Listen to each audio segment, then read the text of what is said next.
సంవత్సరాల తరబడి ఎన్ని మందులు వాడినా మీ మోకాల నొప్పులు తగ్గట్లేదా? ప్రాణ పెయిన్ క్లినిక్ లో అత్యాధునిక చికిత్స.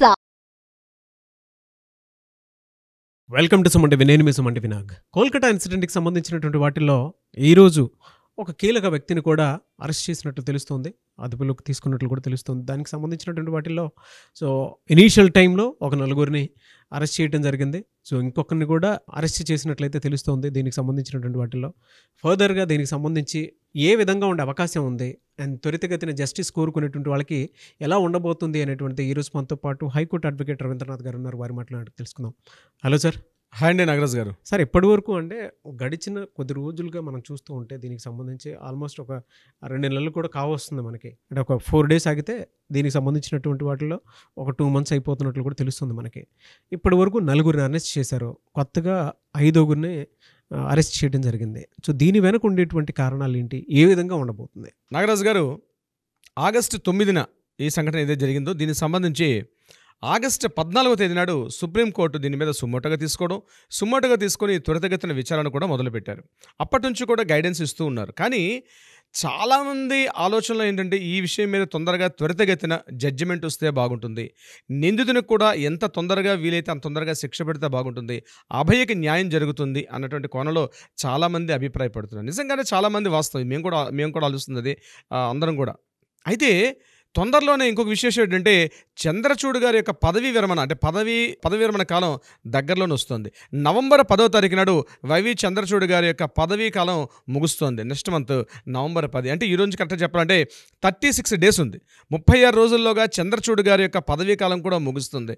చాలామంది మెదడులో తెలుస్తున్న ప్రశ్న ఏంటంటే ఎన్నో విప్లవాత్మకమైనటువంటి తీర్పులు ఇవ్వడంలో చంద్రచూడ్ గారు చేసినటువంటి తీర్పు చారిత్రాత్మకంగా మిగిలిపోయాయి. ఇప్పటివరకు జరిగిన ఎన్నో హిస్టరీ దీంట్లో ఎన్నో అద్భుతమైన అమెండ్మెంట్స్ తీసుకొచ్చారు, అద్భుతమైన తీర్పులు కూడా ఇవ్వడం జరిగింది. అటువంటి చంద్రచూడ్ గారు నవంబర్ 10వ తేదీ నాడు బహుశా ఆయన పదవి విరమణ చేసే అవకాశం ఉంది. అవకాశం కాదు, 100% నవంబర్ 10న ఆయన పదవి విరమణ చేస్తారు. At the same time new chief జస్టిస్గా సంజయ్ ఖన్నా వచ్చే అవకాశం కూడా ఉంది. అయితే చాలామంది ఏమంటున్నారంటే చంద్రచూడ్ గారు పదవిలో ఉన్నప్పుడే ఆయన ఏదైతే చీఫ్ జస్టిస్గా ఉన్న సమయంలోనే దీని మీద జడ్జిమెంట్ వస్తే బాగుంటుందని వేలాది మందిగా కోరుకున్నటువంటి ఒక కోరిక. ఎవరైనా సరే ధర్మాసనమే, కానీ చంద్రచూడ్ గారి మీద తెలియకుండానే భారతదేశంలో ఎంతోమంది వ్యక్తుల యొక్క ఆయన అభిమానం చూరగొన్న వ్యక్తిగా ఈ కేసుకు సంబంధించి కూడా ఎంత త్వరితగతిన వీలైతే ఆయన జడ్జిమెంట్ ఆయన ద్వారా ఇస్తే బాగుంటుంది అనుకుంటున్నారు. బహుశా నెక్స్ట్ కమింగ్ అక్టోబర్ 5న ఏదైతే మరలా ట్రయల్స్ ఉన్నాయో ఈ ట్రయల్స్ మాత్రం చాలా ఇంట్రెస్టింగ్గా ఉండే అవకాశం ఉంటుంది నాగరాజ్ గారు. ఎందుకంటే దగ్గరలోనే అక్కడికి ఇంకా అక్టోబర్ 15 అంటే అదొక 15 days, ఇంకో 25 daysలో అన్న తొందరగానే దీని మీద పదవి విరమణ కాలం దగ్గర అవడం వల్ల వీళ్ళని తొందరగా ఇచ్చే అవకాశం అయితే ఉంటుందని అయితే మనం అనుకుంటున్నాం. అయితే ఇక మనం విషయం టాపిక్లోకి వచ్చినట్లయితే సిబిఐ ఇప్పటిదాకా ఈ ఆర్జికర్ మెడికల్ కాలేజీలో జరిగినటువంటి అవకతవకలకు సంబంధించి అంటే ఫినాన్షియల్ ఇర్రెగ్యులారిటీ సంబంధించి ఇప్పటివరకు సిబిఐ 9గురిని అరెస్ట్ చేశారు. ఒకరు బిప్లవ్ సింగ్, సుమన్ హాజ్రా, అభిజిత్ మండల్, అదేవిధంగా సందీప్ ఘోష్. వీళ్ళతో పాటు ఈ కేసుకు సంబంధించి ఆర్థిక అవకతవకలకు సంబంధించి మరొక కీలకమైన వ్యక్తిని కూడా అరెస్ట్ చేశారు. గతంలో మనం ఒక వీడియోని చేశాం. ఒక ఆయన మన ఓయో రూమ్లో దొరికాడు, ఆశిష్ పాండే అని చెప్పి. ఆ వ్యక్తిని నిన్న ఇంటరాగేషన్ కోసం చెప్పి సిబిఐ వాళ్ళు పిలిచారు.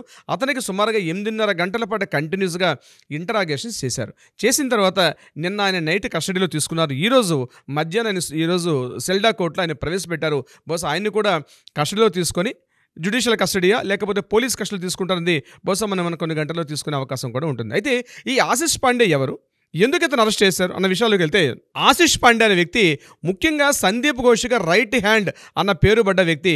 ఈయన ఈ వెస్ట్ బెంగాల్ ఛాత్ర పరిషత్ అన్నటువంటి ఏదైతే విద్యార్థి విభాగానికి ఉందో ఆ విభాగంలో ఈ యొక్క ఆర్జికర్ మెడికల్ కాలేజ్ యొక్క యూనిట్కి ఈయన ప్రెసిడెంట్గా పనిచేస్తున్నారు ఈ యొక్క డాక్టర్ ఆశిష్ పాండే. ఈయన ఏం చేస్తాడు అంటే ముఖ్యంగా సందీప్ ఘోష్ గారు చేస్తున్నటువంటి అనేక ఆర్థిక అవకతవకల్లో ఈయన కూడా కీలకమైన భాగస్వామ్యాన్ని పొంది ఉన్నాడు. అంటే ఎక్కడ ఏ పార్ట్ జరగాలంటే కూడా ఆశిష్ పాండే త్రూగానే ఈ యొక్క విషయాలన్నీ కూడా జరుగుతుంటాయి.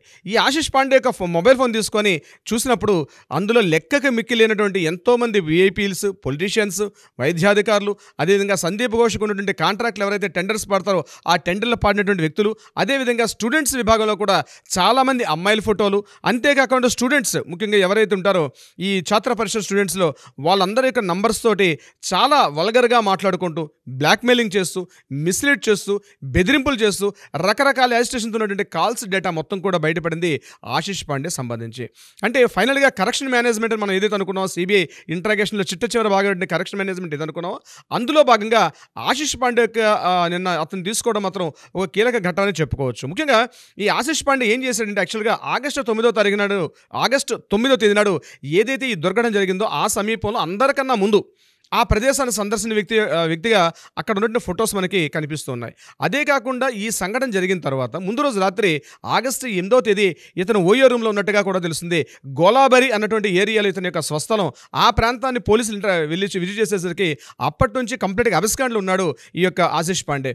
ఆ నైబర్స్ని కూడా వెళ్ళి మాట్లాడడం జరిగింది. నైబర్స్ ఏం చెప్పారంటే ఆ రోజు నుంచి ఇప్పటిదాకా ఇతను కనిపించడం లేదు, ఇతను ఎప్పుడు వస్తున్నాడో ఎప్పుడు పోతున్నాడో కూడా తెలియట్లేదు, కాబట్టి ఇతని మీద మాకు కూడా అనుమానం ఉందని చెప్తే పోలీసులు ఆ యొక్క ఇంటిని తలాలు బ్రేక్ చేసి ఇంటి లోపలికి వెళ్ళేసరికల్లా గుట్టలుగా పేరుకుపోయినటువంటి అనేక పేపర్స్ కట్టలన్నీ కూడా ఒక స్టూడెంట్ విద్యార్థి విభాగ నాయకుడి ఇంట్లో ఆఫీసులో ఉండాల్సిన పేపర్స్ అన్నీ కూడా ఈ ఇంట్లో ఎందుకు ఉన్నాయండి ఒక ప్రశ్నార్థకటువంటి మిలియనం మెదలు తొలిచినటువంటి ఒక ప్రశ్నార్థకమైన ప్రశ్న. ఈ ఆశిష్ పాండే ఇక్కడతో ఆగలేదు. ముఖ్యంగా మాణిక్ తల అనేటువంటి హాస్టల్ ఉంది, అంటే ఆర్జికర్ మెడికల్ కాలేజ్లో ఒక హాస్టల్ పేరు మాణిక్ తల. ఆ మాణిక్ తల హాస్టల్లో ఉన్నటువంటి ఒక రూమ్ని ఈ మాణిక్ తల హాస్టల్లో ఒక రూమ్ని కంప్లీట్గా తన ప్రైవేట్ గెస్ట్ హౌస్గా వాడుకుంటున్నాడు. ఆ గెస్ట్ హౌస్లో ఎటువంటి అరాచకాలు ఎటువంటి అక్రమాలు చేయాలో అన్నిటికీ పాల్పడుతున్నట్టుగా స్టూడెంట్స్ చెప్తూ ఉన్నారు. ముఖ్యంగా ఒకరోజు సందర్భంలో సందీప్ ఘోష్ అంటే ఆ కాలేజీ ప్రిన్సిపాల్ అయినటువంటి మాజీ ప్రిన్సిపాల్ అయినటువంటి ఈ సందీప్ ఘోష్ ఒకసారి ఆ హాస్టల్లో కూడా కొంతమంది ప్రైవేట్ అమ్మాయిలతో కలిసి కనిపించాడని విద్యార్థులు చెప్తుండగా సిబిఐ వాళ్ళు కూడా ఆ యొక్క నోట్ని కూడా వాళ్ళు మెన్షన్ చేసుకున్నారు. బహుశా దానికి సంబంధించి కూడా అంటే ఒక కాలేజీ ప్రిన్సిపాల్ ఒక హాస్టల్ స్టూడెంట్స్ ఉండే హాస్టల్లో ఆయనకి ఇక్కడ ఏం పని, అది కూడా స్టూడెంట్స్ యొక్క విద్యార్థి విభాగ నాయకుడైన ఆ నాయకుడితోటి హాస్టల్లో ఉండాల్సిన అవసరం ఏంటంటే ఆ హాస్టల్లో ముఖ్యంగా ఉన్నటువంటి ఆయన ఒక హాస్టల్లో ఉన్న ఒక రూమ్ని పూర్తిగా ప్రైవేట్ గెస్ట్ హౌస్గా మార్చేసుకొని అనేక అక్రమాలకు తావిచ్చాడు అనడానికి ఇతనితో ఉన్నటువంటి ఫోటోలు కూడా బయటకు వచ్చాయి. అది బయటకు సిబిఐ వాళ్ళు రిలీజ్ చేయట్లేదు.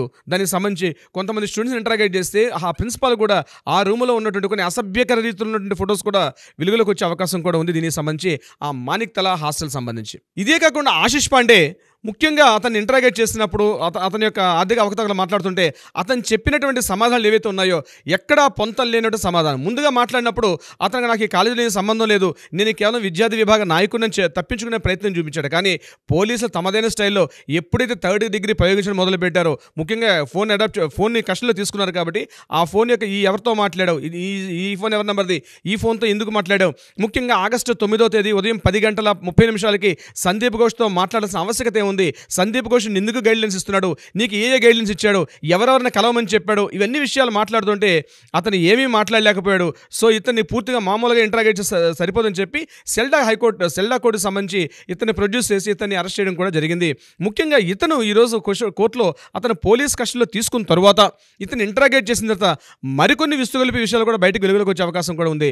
నాగరాజ్ గారు ఓకే, ఇక పాయింట్ నెంబర్ 2లోకి వెళ్తాం. నాగరాజ్ గారు ముఖ్యంగా ఈ నార్త్ బెంగాల్ ఏదైతే లాబీ అనుకున్నామో వెస్ట్ బెంగాల్ వ్యాప్తంగా ఉన్నటువంటి అనేక గవర్నమెంట్ మెడికల్ కాలేజీలు అదేవిధంగా హాస్పిటల్ సంబంధించి ఇటీవల ఈ ఆగస్టు 9 అయిన తర్వాత పోలీసులు మిగిలిన కాలేజెస్ మీద సిబిఐ వాళ్ళు ముఖ్యంగా మిగిలిన కాలేజెస్ మీద కూడా ఒక దృష్టి సారించే ప్రయత్నం చేశారు. అంటే ఎటువంటి అక్రమాలు జరుగుతున్నాయి, ముఖ్యంగా సుప్రీంకోర్టు గైడ్లైన్స్ ఇచ్చారు. ఈ అక్రమాలకు సంబంధించి ఏ కాలేజీలున్నా ఎవరెవరి వ్యక్తులున్నా వాళ్ళకి ఉద్యోగంలో కంటిన్యూ చేయకుండా వాళ్ళు ఇమీడియట్గా సస్పెండ్ చేయమని చెప్పి సుప్రీంకోర్టు ప్రీవియస్ ట్రయల్స్లో కూడా ఒక గైడ్లైన్స్ ఇవ్వడం జరిగింది. అందులో భాగంగా సిబిఐ వాళ్ళు ఏం చేశారంటే ఇక్కడ నార్త్ బెంగాల్ లాబీలో ఉన్నటువంటి ఎవరైతే డాక్టర్స్ ఉన్నారో ఈ డాక్టర్స్కి అదేవిధంగా కలకత్తాలో ఉన్నటువంటి మిగిలిన కాలేజీలో ఉన్నటువంటి వ్యక్తులతో ఏ రకమైన సంబంధాలు ఉన్నాయి, ఏ రకమైన డీలింగ్స్ ఉన్నాయి, కాంటాక్ట్స్ ఏ రకంగా ఉన్నాయనే విషయం మీద వెళ్ళేటప్పటికీ విస్తుగొలిపే విషయాలు బయటకు వచ్చాయి. అందులో ప్రధానంగా ఒక 7 మెడికల్ కాలేజీలు మాత్రం వివాదాస్పదంగా ఉన్నాయని ఈరోజు సిబిఐ వాళ్ళు రిలీజ్ చేసిన ఒక నోట్లో తెలిసింది.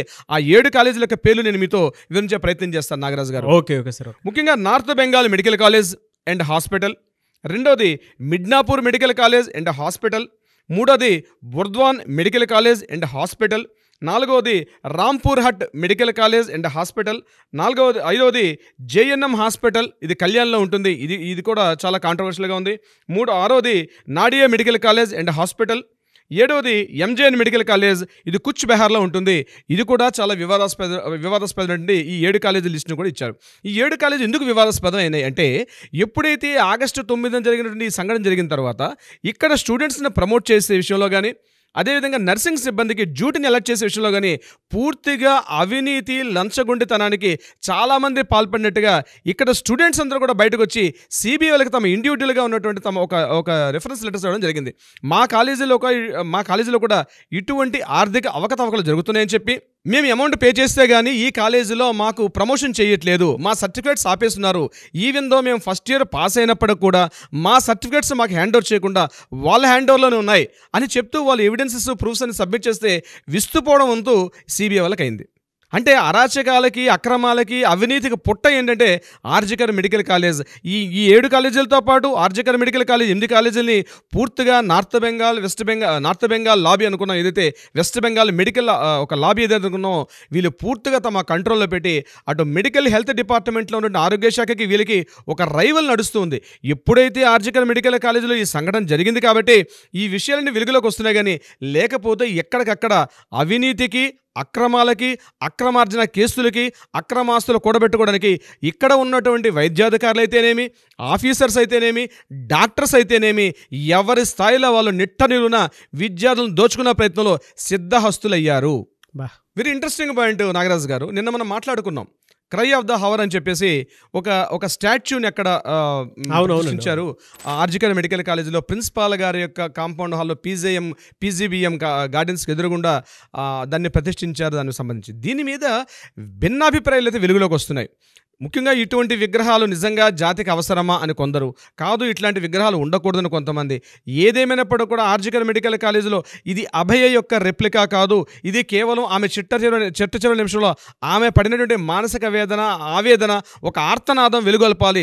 ఇది చూస్తే ప్రతివాడు కూడా భయం కలగాలి. ఎందుకంటే భయం కొలిపే చట్టాలు మన భారతదేశంలో లేదు. ముస్లిం దేశాల్లో ఉన్నట్టుగా, ముఖ్యంగా ఇస్లామిక్ దేశాలు ఉన్నటువంటి భయంకరమైన చట్టాలు మన దేశంలో లేవు కాబట్టి ఆ చట్టాలు మనం ఇంప్లిమెంట్ చేయలేం. కాబట్టి అట్లీస్ట్ ఈ యొక్క శిల్పాన్ని చూసినా సరే ఇట్లాంటి చేయడానికి భయపడతారు, ఇంత భయంకరంగా ఉండాలి అని చెప్పడం జరుగుతుంది. బట్ ఏదైనప్పటికీ కూడా ఏదైతే ఆ శిల్పాన్ని అక్కడ ప్రతిష్ఠించారో ఒక కాంట్రవర్షియల్ విధానాన్ని మాత్రం రేపుతోంది. ఇది ఏం జరుగుతుంది, ఈ శిల్పాన్ని ఉంచుతారా, ఈ శిల్పాన్ని తీసేస్తారా అని ఫైబర్ గ్లాస్తో ఏదైతే బ్లాక్ కలర్తో చేసినటువంటి ఒక శిల్పం అయితే ఉంది, భయం కొలిపేటట్టుగా ఒక ఆర్తనాదం, ఒక మహిళ యొక్క ఆర్తనాదం, అంటే లోపలికి బాగా ఉన్నట్టు చొచ్చుకుపోయిన కళ్ళు, గొంతెత్తి అరుస్తున్న ఆకాశాన్ని చూస్తూ గొంతెత్తి అరుస్తున్నటువంటి ఒక మహిళ యొక్క ఆర్తనాదం యొక్క ఏదైతే శిల్పం ఇప్పటివరకు భారతదేశంలో ఎక్కడ ఇటువంటి ఊహించలేదు, కానీ ఒక డిఫరెంట్గా ఉంది. బట్ దాని మీద ఒక్కొక్క పార్టీలు ఒక్కొక్క రకంగా స్పందిస్తున్నారు. చివరికి ఏం జరుగుతుంది, మొత్తం సుప్రీంకోర్టు యొక్క శిల్పాన్ని అక్కడ ఉంచుతారా, తీసేమని చెప్పి సుప్రీంకోర్టు ఆర్డర్ ఇస్తుంది అన్నది నెక్స్ట్ జరిగే ట్రయల్స్లో మనకు తెలుస్తుంది. నాగరాజు గారు, ఏదేమైనా నాకు అన్నట్లు చంద్రచూడ్ గారికి ఇది దేశ చరిత్రను మార్చేటువంటి తీర్పు ఇవ్వాలని మాత్రం ఆ విధంగా జరిగేలా కోరుకుంటున్నాను. ఎందుకు అని అంటే గత కొద్ది రోజుల నుంచి చూస్తూ ఉన్నాం దీని మీద చాలామంది ఈగర్గా వెయిట్ చేస్తూ ఉన్నారు, ఎప్పుడు జస్టిస్ వస్తుందా అనేటువంటి దాంట్లో కొత్త విషయాలు వెలుగులోకి వస్తూ ఉన్నాయి. ఏదేమైనా సరే ఒక మంచి జరగడంలో కొంచెం లేట్ అయినా సరే డెఫినెట్గా మంచి జరుగుతుంది. చాలా ట్విస్ట్లు అయితే ఉన్నాయి దీనికి సంబంధించి ఈ ఇన్సిడెంట్లో. ఏదేమైనా we want justice, we demand justice. Thank you so much Ravindranath garu. Thank you so much Nagaraju గారు.